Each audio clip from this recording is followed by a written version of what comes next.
Assalamualaikum warahmatullahi wabarakatuh.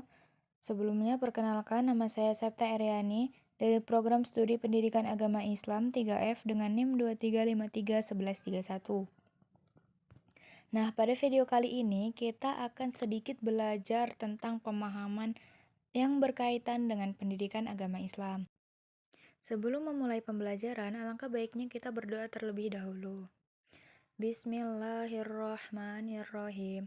Raditu billahi robba wa bil islami dina wa bil muhammadin nabiyya wa rasulah. Rabbi zidni ilma warzuqni fahma. Amin amin ya robbal alamin. Nah, pada video kali ini kita akan membahas materi tentang berwudu. Nah, jadi di sini apakah kalian sudah tahu apa itu artinya berwudu? Nah, jadi wudhu itu artinya adalah bersuci dengan menggunakan air. Nah, wudhu merupakan salah satu syarat sah sholat. Dengan berwudhu, maka kita akan menjadi suci. Setiap orang Islam itu harus bisa berwudhu, karena itu wajib dilaksanakan setiap hendak melaksanakan sholat. Di dalam berwudhu terdapat beberapa tata caranya, dan kita akan membahas urutan dan syarat-syaratnya terlebih dahulu. Syarat wudhu jadi merupakan sesuatu kewajiban yang dilaksanakan di luar pelaksanaan berwudhu.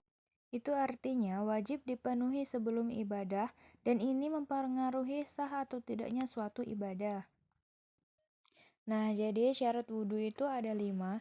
Yang pertama adalah beragama Islam, kemudian yang kedua mumayyiz, kemudian yang ketiga tidak berhadas besar, yang keempat menggunakan air suci dan juga mensucikan, kemudian yang terakhir tidak ada yang menghalangi sesampainya air ke kulit. Selanjutnya itu adalah rukun wudhu. Jadi rukun wudhu merupakan sesuatu kewajiban yang dilaksanakan di dalam pelaksanaan berwudhu. Artinya adalah wajib dilakukan saat menjalankan ibadah, dan ini akan mempengaruhi diterima atau tidaknya suatu ibadah. Rukun wudhu, yang pertama itu adalah niat, kemudian yang kedua membasuh muka, yang ketiga membasuh kedua tangan sampai siku-siku, yang keempat mengusap kepala, yang kelima membasuh kedua kaki sampai mata kaki, kemudian yang keenam mengerjakan gerakan secara berurutan atau tertib. Selanjutnya adalah sunnah wudhu. Sunnah wudhu yaitu hal-hal yang dilakukan oleh Rasulullah SAW ketika beliau sedang berwudhu. Nah, dengan berwudhu dengan sesuai sunnah Rasul, maka insya Allah akan sempurna wudhu kita dan pahala yang kita dapat akan lebih banyak.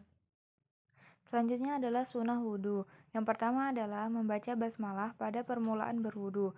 Kemudian yang kedua menggosok gigi. Yang ketiga mencuci kedua telapak tangan sampai pergelangan. Kemudian yang keempat berkumur dan membersihkan hidung. Kemudian yang kelima mengusap seluruh kepala dan mengusap kedua telinga. Yang keenam mendahulukan anggota wudhu yang kanan daripada yang kiri. Kemudian yang ketujuh itu membaca doa selesai wudhu. Adapun hal-hal yang membatalkan wudhu yaitu yang pertama adalah buang angin, yang kedua buang air kecil, yang kedua buang air besar, kemudian yang keempat menyentuh kubul atau dubur dengan telapak tangan, yang kelima tidur, dan yang keenam hilangnya akal karena mabuk atau gila. Selanjutnya, kita akan memperhatikan praktik wudhu dengan memperhatikan rukun dan juga sunah-sunahnya. Dalam berwudhu, yang pertama adalah membaca basmalah dan juga niat. Niatnya yaitu Bismillahirrahmanirrahim. Nawaitu wudu'a li rafil hadasil asghari fardhu lillahi ta'ala. Selanjutnya yang kedua itu mencuci kedua telapak tangan sampai pergelangan. Basuhlah kedua telapak tangan hingga bersih dan terkena air secara sempurna. Selanjutnya yang ketiga itu berkumur-kumur sebanyak 3 kali sambil membersihkan gigi dan pastikan rongga mulut bersih dari sisa-sisa makanan. Yang keempat membersihkan lubang hidung sebanyak 3 kali. Yang kelima membasuh muka 3 kali. Basuhlah mukamu saat wudhu sehingga terkena air seluruhnya dan pastikan jangan ada bagian yang tidak terkena oleh air. Yang keenam adalah membasuh kedua tangan hingga siku-siku sebanyak 3 kali, dan basuhlah tanganmu sampai siku, pastikan seluruhnya juga terkena oleh air. Selanjutnya, yang nomor 7 itu mengusap rambut kepala sampai 3 kali. Usaplah rambut kepalamu dari depan ke belakang, lalu kembali ke depan lagi. Dan pastikan seluruh rambutmu itu terkena air.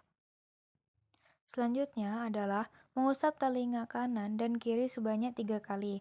Dan usaplah kedua daun telingamu, usaplah dari belakang ke depan. Dan pastikan seluruhnya itu juga terkena oleh air. Selanjutnya itu mencuci kedua kaki hingga mata kaki, dan itu juga dilakukan sebanyak 3 kali. Cucilah kakimu sampai mata kaki dan juga sampai bersih. Pastikan semuanya terkena oleh air secara merata. Kemudian yang terakhir adalah membaca doa setelah wudhu. Bismillahirrahmanirrahim. Asyhadu an la ilaha illallah wahdahu la syarikalah wa asyhadu anna Muhammadan abduhu wa rasuluh. Allahumma ja'alni minat tawabina wa ja'alni minal mutatahhirina wa ja'alni min ibadikas sholihin. Nah, pada penjelasan sebelumnya, itu ada tata cara berwudu. Nah, itu ketika kita ingin membasuh tangan ataupun telinga ataupun membasuh kaki, itu kita lebih baiknya mendahulukan bagian-bagian yang sebelah kanan, baru kemudian di sebelah kiri. Nah, ada satu hadis yang menjelaskan bahwa la yaqbalullahu sholata ahadikum idza ahdasa hatta yatawaddau. Allah tidak menerima sholat salah seorang kamu bila kamu berhadas sampai ia berwudu. Hadis riwayat Bukhari dan juga Muslim. Nah, pada hadis tersebut itu menunjukkan bahwa betapa pentingnya kita melakukan wudhu sebelum melaksanakan sholat. Nah, mungkin hanya itu materi yang bisa saya sampaikan pada hari ini. Saya akhiri. Wassalamualaikum warahmatullahi wabarakatuh.